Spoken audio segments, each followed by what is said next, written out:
Music Boxes, scène du frigo, 12e.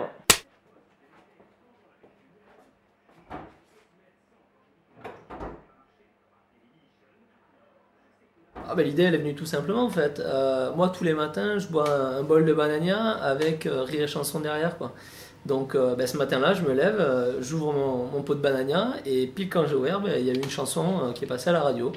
Et donc là ça a fait tilt quoi, le tilt, the tilt comme disent nos amis américains. Et donc voilà, je me suis mis à écrire tout ça dans la foulée quoi. Et l'idée est née, je vous dis, en 10 minutes, un quart d'heure quoi. Oui, du coup je me retrouve un peu avec toutes les casquettes, c'est vrai, acteur, réalisateur, scénariste, monteur, producteur.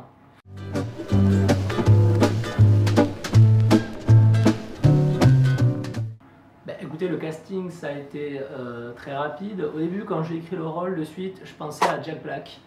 Je me suis rendu compte après que ça allait pas vraiment le faire. Il a quand même une certaine surcharge pondérale qui peut poser problème pour les scènes de danse. Puis également quelques problèmes avec la drogue, mais ça on s'y attardera pas. Et puis au fur et à mesure de l'écriture, je me rendais compte que ça me correspondait vraiment. J'étais fait pour ce rôle, je voyais pas d'autres personnes pour l'interpréter. Et puis donc voilà, pourquoi pas le faire quoi.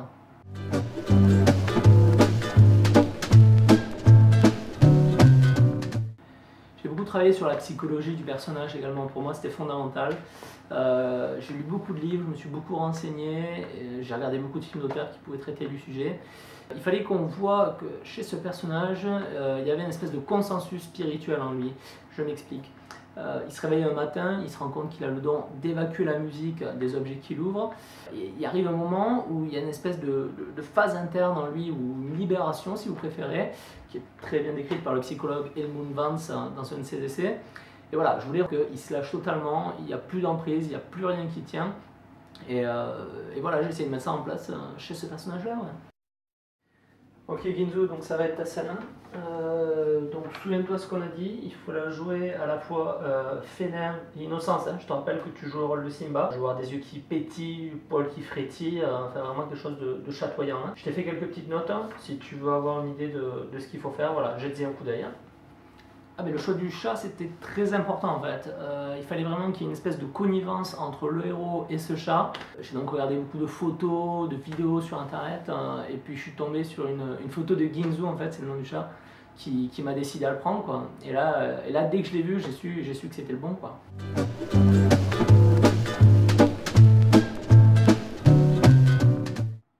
Pour l'équipe technique, ouais, j'ai recruté une autre personne, ouais, Malia. J'ai fait dans le jargon ce qu'on appelle un casting sauvage. Et au final, la collaboration, ça s'est pas trop mal passé. Ouais. Abruti. Quel blaireau.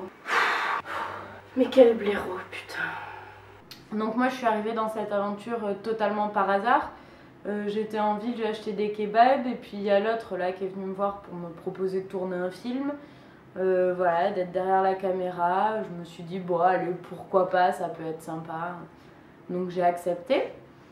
Et puis je me suis retrouvée dans ce projet de merde, voilà. Et puis entre lui qui est une tâche et puis l'autre con chat qui arrête pas de griffer, qui est inutile, qui est gros, qui fait que bouffer, enfin l'horreur quoi. Puis lui il était tout le temps sur mon dos, voilà, refaire les prises 25 fois, il était jamais content.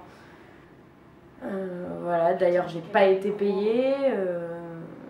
Si ce reportage permet de faire passer ça, au moins que je sois payée, ce serait sympa.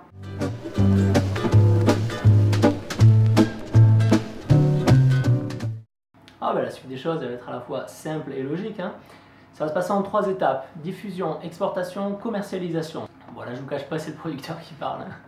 On va donc commencer par diffuser sur tous les réseaux sociaux, à savoir Facebook, YouTube, Google, Twitter, l'air d'amour, on va être partout. Suite à ça, ça va donc créer un buzz naturel qui va commencer de la zone européenne et s'exporter petit à petit à travers le monde. Je ne vous cache pas que je vise plutôt les States quand même. Et enfin pour terminer, j'ai un contact à Sao Paulo pour toute la partie merchandising du projet, à savoir tasses, t-shirts, casquettes, paréos, enfin bon voilà, tous les produits dérivés autour du film.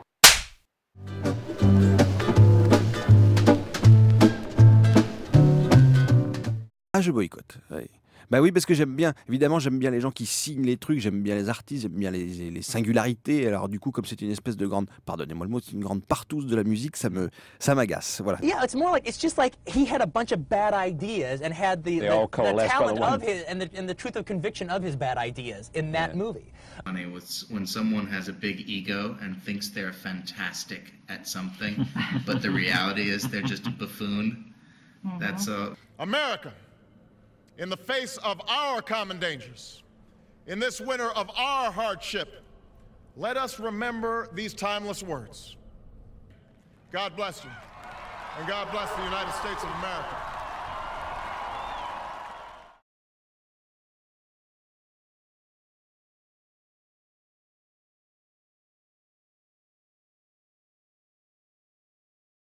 Oh putain! Oh putain de merde! Ouais, c'est moi, ouais. Ouais, on arrête tout, hein. Les t-shirts, les tasses, on stoppe tout, hein. Oui, les pogs et les tapis de souris, on arrête également, oui.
I'd go so far as to say you're an idiot. You're a speck and nothing more. You're speck upon a speck. Specky, specky.